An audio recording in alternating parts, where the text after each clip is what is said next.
From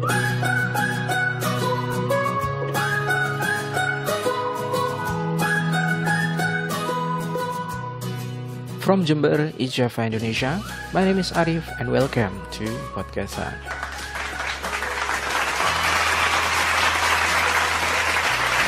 Yo, what's up guys? Welcome back to Podcastan. Bagaimana kabar kalian? Semoga kalian dalam keadaan baik. Karena dalam masa pandemi ini tentu banyak sekali yang unwell lah. Apalagi peralihan musim. Barusan hujan. Sore tadi ya. By the way, sekarang tanggal 22. Gak kerasa aku melewatkan 1 minggu untuk tidak upload podcast. Tapi ya semoga kalian maklumi lah, karena ada beberapa hal yang ternyata tidak masih belum match dengan jadwal regulerku. Yap. Oke. Tadinya aku sih sudah dapat ide beberapa ide. Kira-kira apa ya yang bakalan aku bahas di episode kali ini. Masih belum bisa dengan istri, duet mode dengan istri, karena satu dan lain hal. Dia bekerja, aku di Jember, dia ada di Situbondo. But ya it's okay lah, semoga di episode ketiga aku bisa collab dengan istri dan mungkin beberapa teman, karena aku sempat callingan lah dan mereka bilang katanya it will nice gitu. Mereka seneng juga kalau ya ngobrol-ngobrol santai bareng aku dan bisa diupload di podcast, mungkin bisa jadi kenangan gitu. Oke. Let's back to the second episode. In this episode aku akan ngobrol dikit lah tentang latest viral things in Indonesia. Unik sih, bukan viral things. Ya, sesuatu yang unik bisa menjadi viral actually. Tentang kata anjay. Si anjay. Ya, kata ini bukan diviralkan sih sebenarnya, karena memang kata ini sebenarnya sudah ada cukup lama, hanya dibahas oleh seseorang dan seseorang lagi sebagai beliaunya sih cukup kompeten ya di YouTube unggahan si Lutfi sih. Dia bilang beliaunya ini adalah salah satu ahli bahasa di Universitas Semarang kalau nggak salah itu. Aku sempat lihat di YouTube-nya. Ya, menarik. Jadi ngobrolin kata anjay dari sisi ilmu bahasa sih. Jadi gitu. Sebelum kita jalan ke situ, aku ada cerita sedikit. Jadi tadi sore ketika aku sedang belanja di salah satu minimarket, ada seorang ibu yang datang. Seorang ibu-ibu, dia membawa 2 kaleng minuman ke kasir. Lalu ibunya bilang, "Maaf Mbak." Ya, ibunya ini tanya gitu sebelum dia mau bayar. "Maaf Mbak, ini susu beruang ya?" Gitu. Sambil menunjukkan 2 kaleng tersebut. Lalu si mbaknya kasir gitu, "Bukan Bu, itu bukan susu beruang." Iya.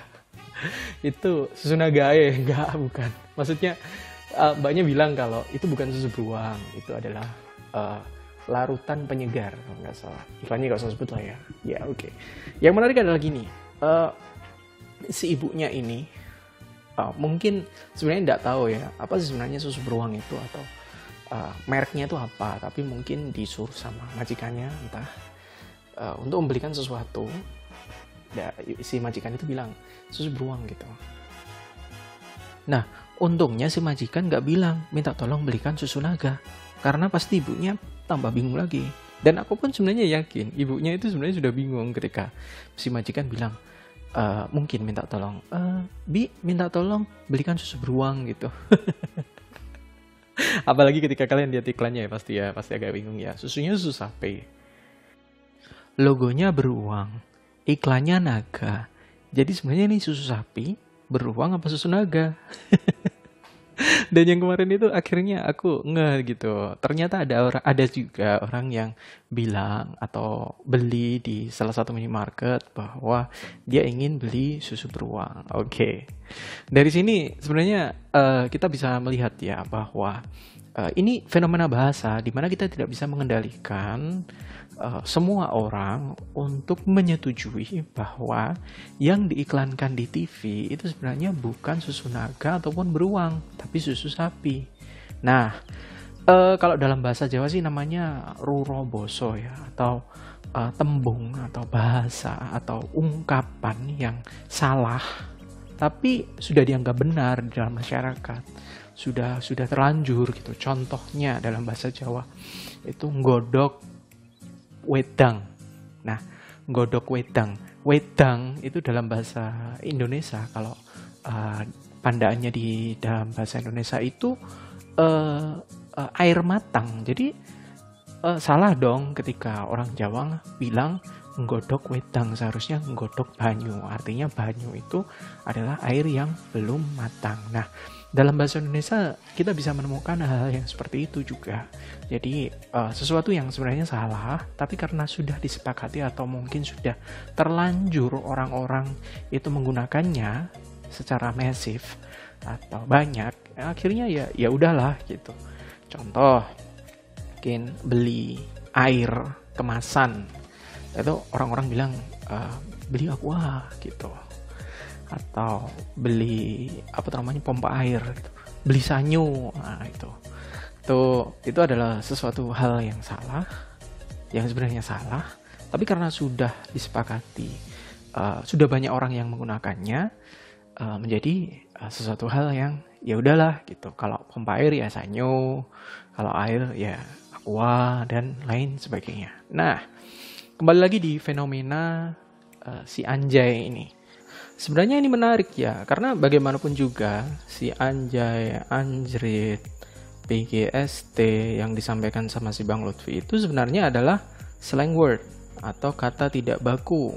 Dan itu juga disetujui oleh si narasumbernya si Bang Lutfi, bahwa si kata-kata tersebut mungkin hanya digunakan oleh beberapa komunitas atau kelompok-kelompok masyarakat atau pengguna bahasa tertentu. Nah, ini kan informal expression yang seharusnya menurutku ya, itu tidak perlu dibawa ke permukaan, karena bagaimanapun juga kelompok-kelompok tertentu itu tadi, atau mungkin bahkan sudah menjadi mayoritas bagi kita pengguna kata anjay, akan ini ngapain sih kok slang word atau informal word dibawa ke atas. Nah, contohnya seperti kata yang aku sampaikan di depan, kayak misal expression ketika ada ibu-ibu beli susu beruang, atau beli aqua padahal dia ingin beli air kemasan dengan merek yang lain, beli pompa air bilangnya sanyo. Maksudku ya udah sih, itu kan expression atau ekspresi bahasa yang sudah sebenarnya salah, tapi karena sudah menjadi baku, sudah menjadi kebiasaan bagi orang lain, ya udahlah. Karena gini, dulu ketika aku masih ngampus dan belajar di kelas semantik, aku pernah membahas tentang sebuah kata, dan kata ini bisa kita temukan di kalau semantik ada namanya connotation, positive connotation and negative connotation. If I'm not wrong, koreksi aku jika keliru.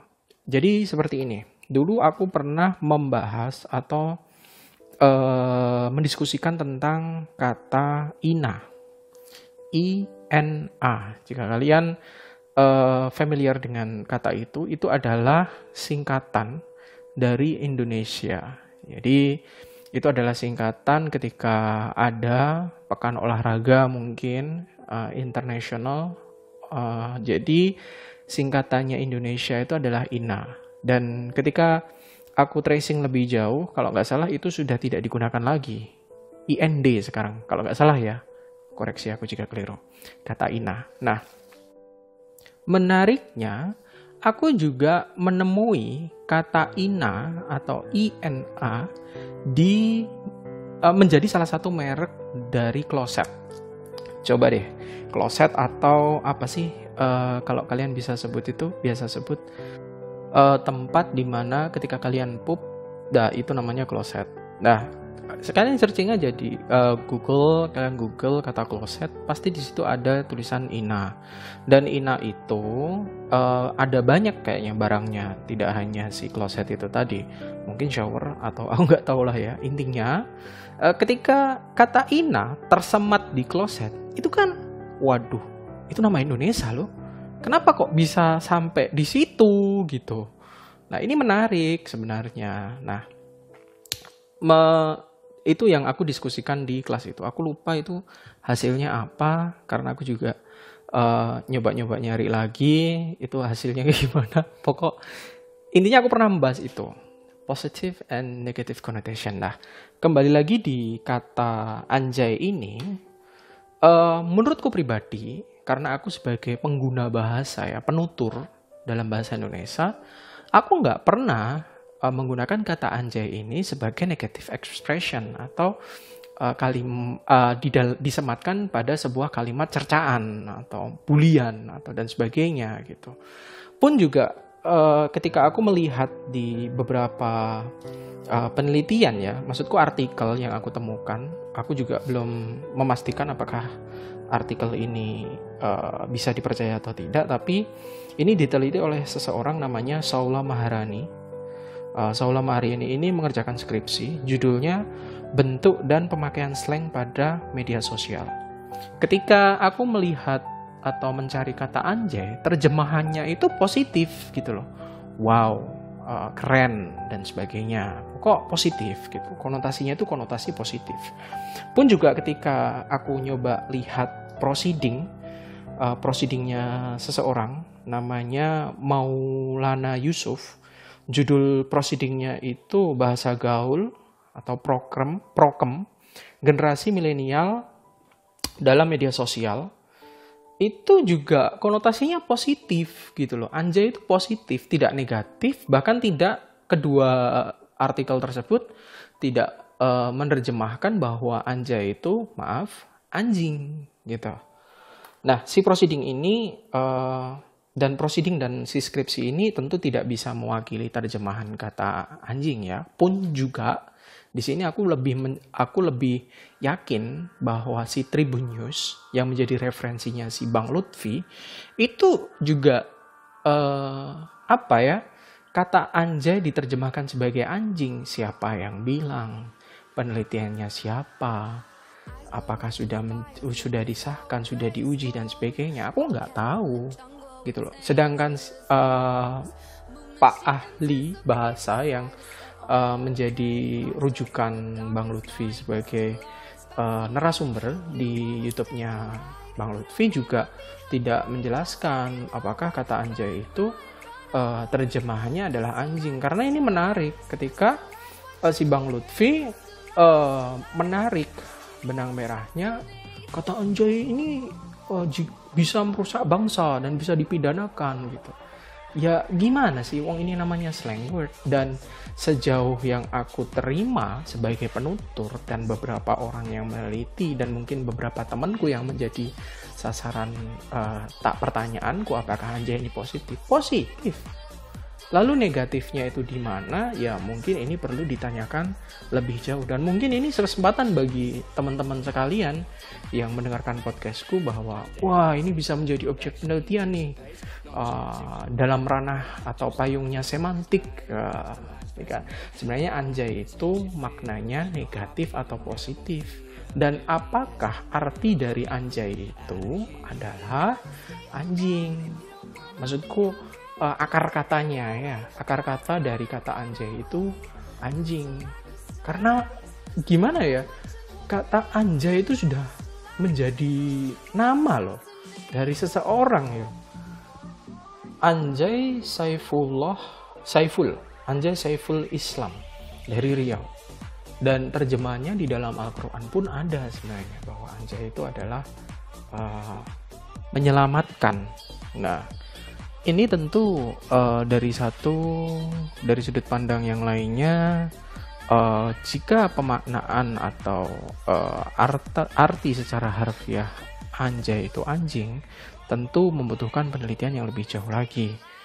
Dan ya mungkin Bang Lutfi atau mungkin orang-orang di luar sana perlu memperdalam di makna secara harfiahnya, bahwa atau akar katanya dari kata anjay itu sebenarnya apa. Dan cukup bijaksana ketika Bang Lutfi sudah minta maaf di channel YouTube-nya beliau, meskipun aku juga setuju tidak perlu mencabut atau men-take down video dari Bang Lutfi, dan beliau sebagai narasumbernya itu adalah ahli bahasanya itu yang dari Universitas Semarang kalau saya salah, Universitas Negeri Semarang. Yep. Oke.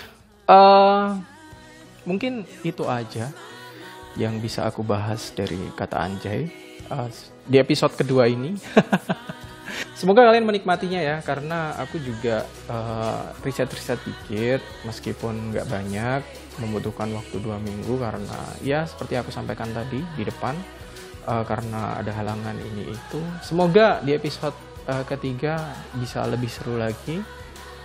Semoga kalian menikmatinya, dan see you for the next episode podcast. Bye bye.